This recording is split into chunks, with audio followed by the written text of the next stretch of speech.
Hi, Mom. How are you doing? I'm good. How are you? I'm doing good. And just want to talk about a few things. Um, Okay. so let's start this off. Having me at 15. How was that experience?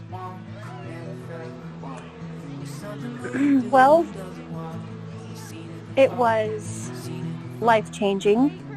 I would say, just to say first off, it kind of saved me. I was going through a period of difficulty. I came from a difficult situation.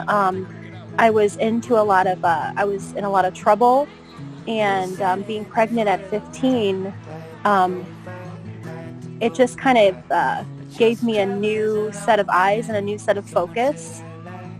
And I was able to just really mature very quickly at that time. As soon as I got pregnant with you, it was like a priority for me to get prenatal vitamins and be at my checkups. Do you want to talk about how you got those prenatal vitamins? I remember you telling me that story. I was actually arrested stealing prenatal vitamins, um, and I was taken in the back of a cop car with handcuffs and taken to the police station and fingerprinted for stealing prenatal vitamins. It was just such a priority for me to take care of you, even at 15 when I didn't have the means to. I mean, I really couldn't work. Um, and I didn't have the income. So I stole prenatal vitamins, and I was caught stealing them. You're really dedicated at 15. I don't think like anybody that I possibly know on this earth could do that. I'm really grateful for that. I guess being so young, we were like best friends.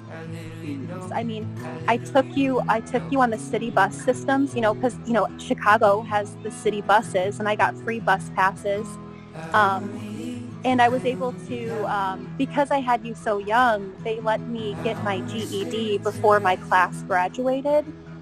So I was able to go and do that with you. So I would take the city bus in the morning, and you'd be with me, and I'd bring your stroller on the bus, and we'd go up to the GED learning area, and I would take you to the daycare, and you were just such an easy kid. We were like best friends, and we would go to Chicago. We would take the train, just you and me. I mean, at 15 and 16 years old, I would take you to Chicago, and we'd walk around all over downtown, take the free trolleys, and we'd go to different parks. And I had your aunt Sam, and she was 2 years older than you. So I'd have you two with me, and we'd just go on little adventures. It's so crazy to think of because I remember like when I was younger, like when I would think about like situations like that, I would like imagine you being so much older because like if me at 15, I couldn't imagine just like walking around with two kids in Yeah, parks. And what's your favorite memory from my childhood? probably when we did the Make-A-Wish, just because it was such a big deal. I remember it being dark outside, and you and I got into a limousine, and they took us to the airport to go to Florida Was that with the Huntley? Make-A-Wish. Yeah, we were in Huntley. Do you want to talk And about the like how I got the Make a Wish and how you felt during that situation? you developed a tumor in your spinal cord at 4 years old, and it paralyzed you from the waist down. And we went through a surgery and a lot of rehab, inpatient rehab. A year later, you had a regrowth in the same spot, so you had to have surgery again. So while we were in RIC, the Rehabilitation Institute of Chicago, we had a social worker tell me just about different programs and things like that. And she said she wanted to nominate you because you had been through so much for Make-A-Wish. And so she did. She nominated you, and you were approved to get this wish. And that's when they came out to our house to kind of discuss with us what you would want to wish for. And we wished for Disney.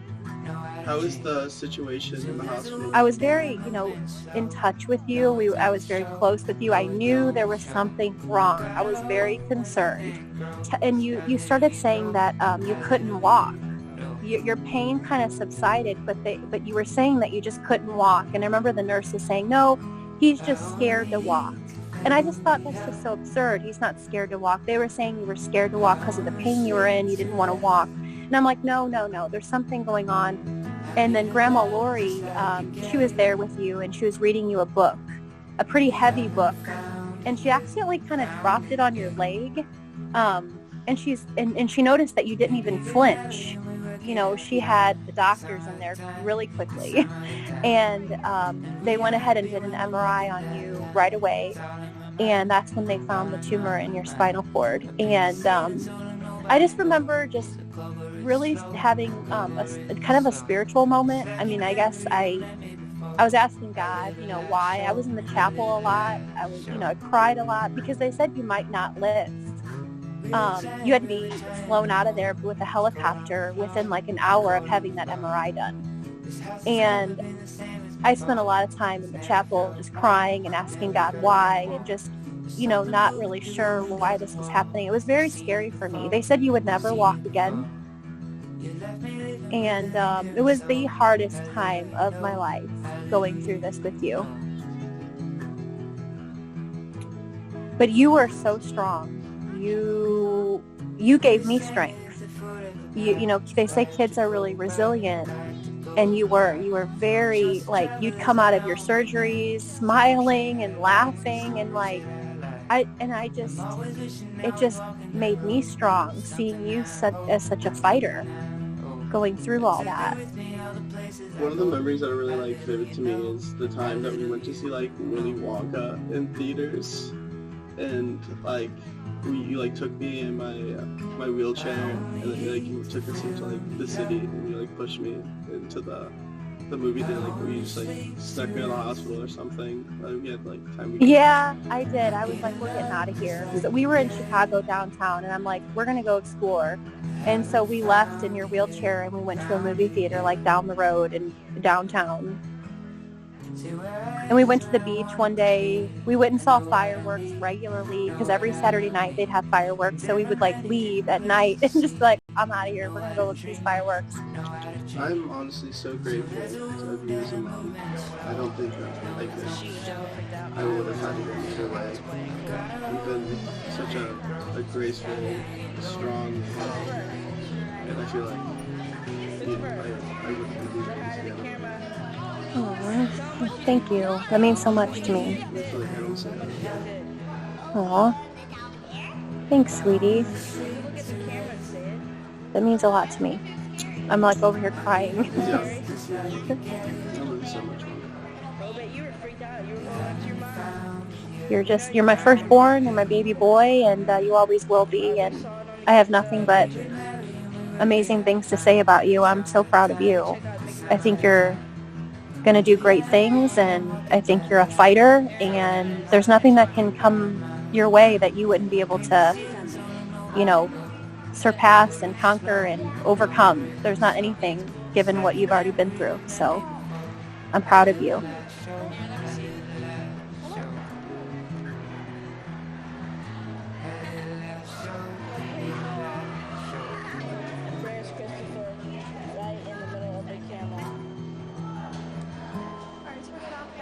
You can see his face, how scared